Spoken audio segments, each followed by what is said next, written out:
تفسیر القرآن آج کا سبق سورہ بقرہ آیت نمبر 30۔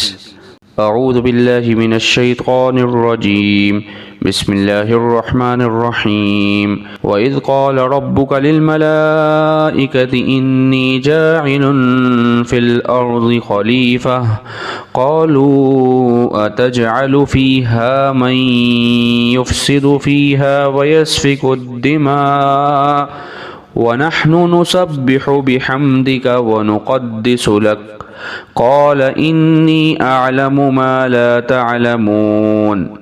ترجمہ: اور اس وقت کا تذکرہ سنو جب تمہارے پروردگار نے فرشتوں سے کہا کہ میں زمین میں ایک خلیفہ بنانے والا ہوں۔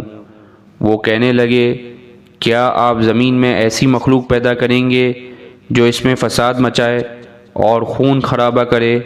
حالانکہ ہم آپ کی تسبیح اور حمد و تقدیس میں لگے ہوئے ہیں۔ اللہ نے کہا، میں وہ باتیں جانتا ہوں جو تم نہیں جانتے۔ اس آیت مبارکہ کی تفسیر میں مفسرین کرام فرماتے ہیں کہ آیت نمبر 21 اور 22 میں صرف اللہ تعالیٰ کی عبادت واجب ہونے کی نہایت مختصر اور سادہ مگر مضبوط دلیل یہ دی گئی تھی کہ جس نے تمہیں پیدا کیا ہے وہی عبادت کا مستحق ہے۔ پھر آیت نمبر 28 میں کافروں کے کفر پر تعجب کا اظہار بھی اسی بنا پر کیا گیا تھا۔ اب انسان کی پیدائش کا پورا واقعہ بیان کر کے اس دلیل کو مزید پختہ کیا جا رہا ہے۔ آیت میں خلیفہ سے مراد انسان ہے، اور اس کے خلیفہ ہونے کا مطلب یہ ہے کہ وہ زمین میں اللہ تعالیٰ کے احکام پر خود بھی عمل کرے اور اپنی طاقت کے مطابق دوسروں سے بھی کروانے کی کوشش کرے۔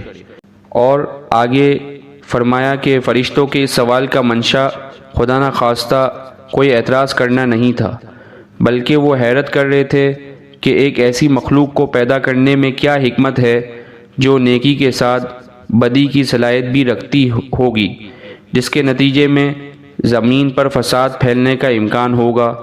مفسرین نے یہ بھی بیان کیا ہے کہ انسان سے پہلے زمین پر جنات پیدا کیے گئے تھے، اور انہوں نے آپس میں لڑ کر ایک دوسروں کو ختم کر ڈالا تھا۔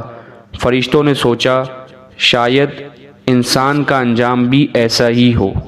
وآخر دعوانا الحمدللہ رب العالمین۔